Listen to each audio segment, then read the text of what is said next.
What's going on, everybody? Jackson Fuller here, and another week edition of the StarNewsVarsity Weekly Rundown. It's getting a little cold out here on my back porch. Don't know how many more of these I'm going to be able to do outside, but an exciting week of local sports to talk about, and let's jump right in. Football.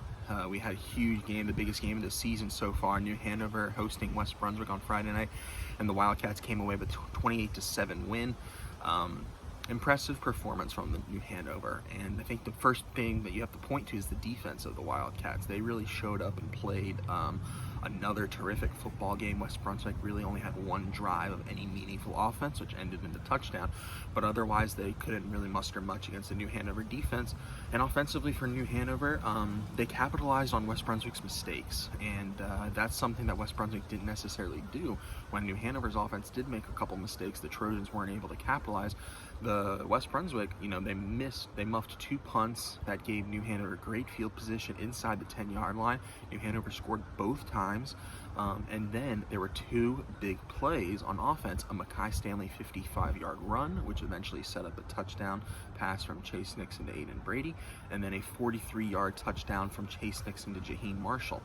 And so New Hanover, with the win, they lock up the 1 seed for the MEC in the upcoming 3AA playoffs. They clinch a share of the conference title at least. I've had a little discussion on Twitter about how that should be an outright title in my opinion.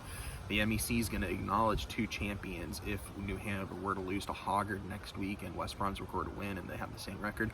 It doesn't make much sense to me. New Hanover's got the tiebreaker. Tiebreakers are designed to break ties, and that's when you crown a champion. Anyways, New Hanover. So those are the two big things, and they'll go for the undefeated MEC season next week against Hoggard. We'll talk about that in a little bit. The other huge football game, which I didn't expect to be a huge football game, but wow, Topsail upsetting Hoggard 9-6. Or 9-7, excuse me. The Pirates' first ever victory over Hoggard. Jose Orellano, the star.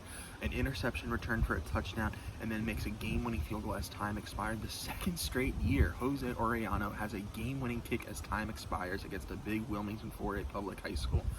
How many high school kickers out there have made two game-winning kicks with zeros on the clock? Can't be many. Congrats to the Pirates. That's a huge win for Coach Inman, a team that had a lot of excitement coming into the year. Lost Noah LaValle, which really hurt the offense. The defense hasn't been as good as it was last year, but that win probably clinches up a playoff berth for Topsail. I'm sorry to excuse these birds. They're not happy with me coming out here in the morning and talking to you guys. But yeah, that probably clinches up a playoff berth for Topsail. They'll play North Brunswick in a game that I think both those teams will end up making the playoffs, but which one's going to get a higher seed? That'll be next week. The other two Mid-Eastern Conference games, South Brunswick beats Ashley 36-0. The Cougars win their second straight game over Wilmington 4A Public High School. Rocky Lewis and 500. They're going to try and finish above 500 with a win next week. And North Brunswick beats Laney 42-14. The Scorpions get a huge performance from Levi Lindbergh in that one.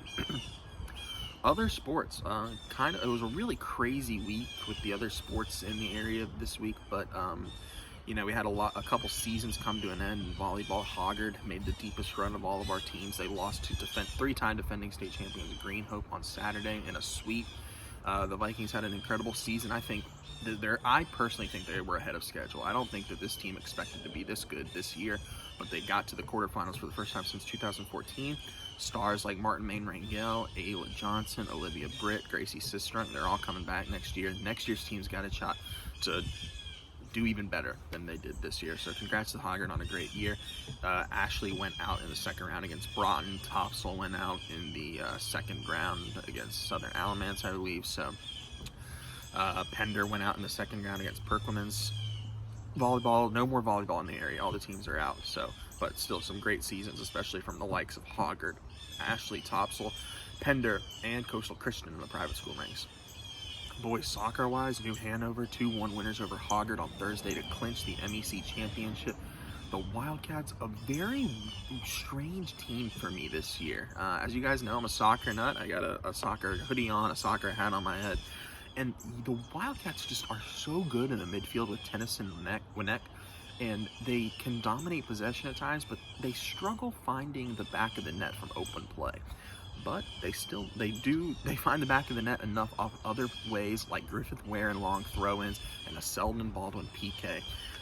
The right call on the PK, it was a Hoggard handball inside the box, but New Hanover did score pretty goals, but they deserved to win the game. They were firmly in control, especially in the second half. They really pinned Hoggard back, and if it wasn't for Aiden Sokolinski, who made 4 big saves in the second half, that result might have been 4-1 to New Hanover.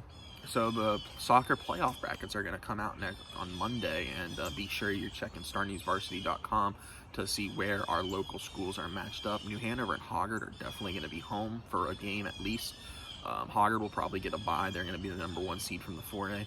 Laney could stumble into a home game. They'd probably, if that happens, they'd probably be like a 16 seed, a 15 seed, and have to go on the road to face the 1 or the 2 in the next round if they were to win. Ashley will probably be on the road. And it'll be interesting to see the other 3A teams that make it other than New Hanover, but I have to imagine all those teams, whoever makes it, will be on the road. Let's talk cross country. An absolutely phenomenal week for local cross country teams.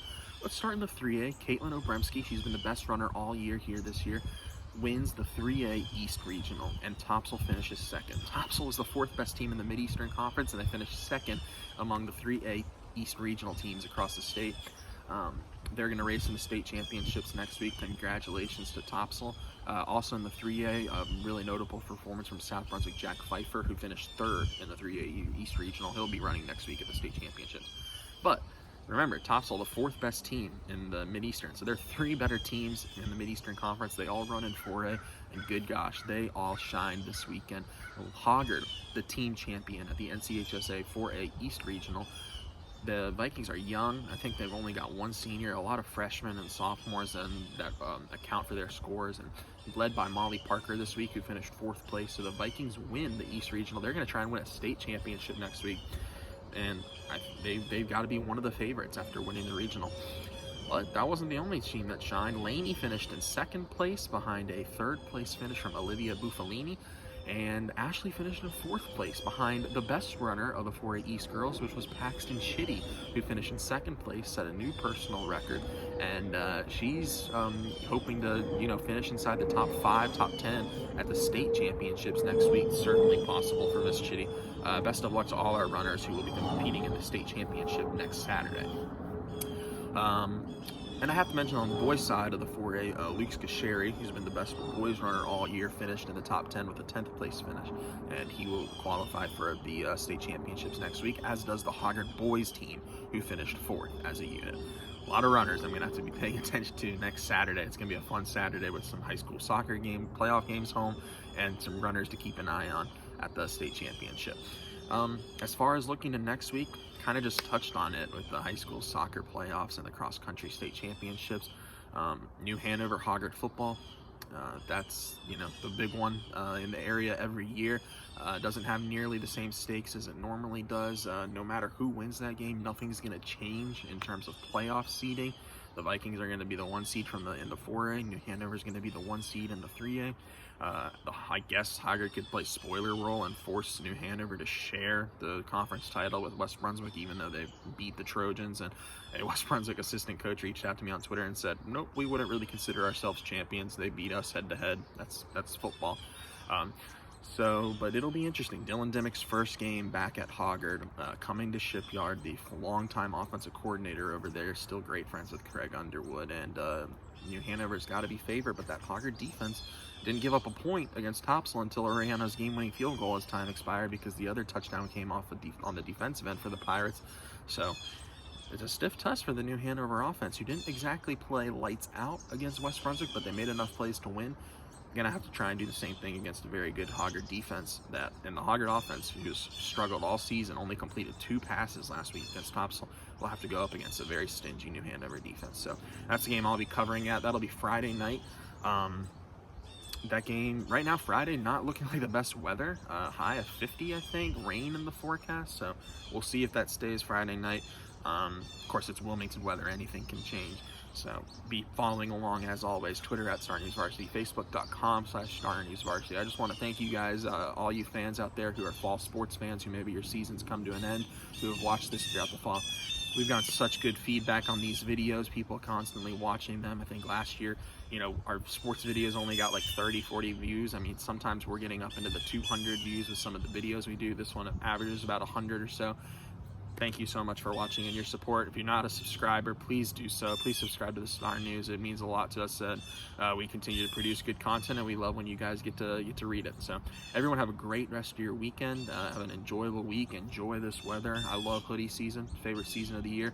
And everyone have a great day. Bye-bye.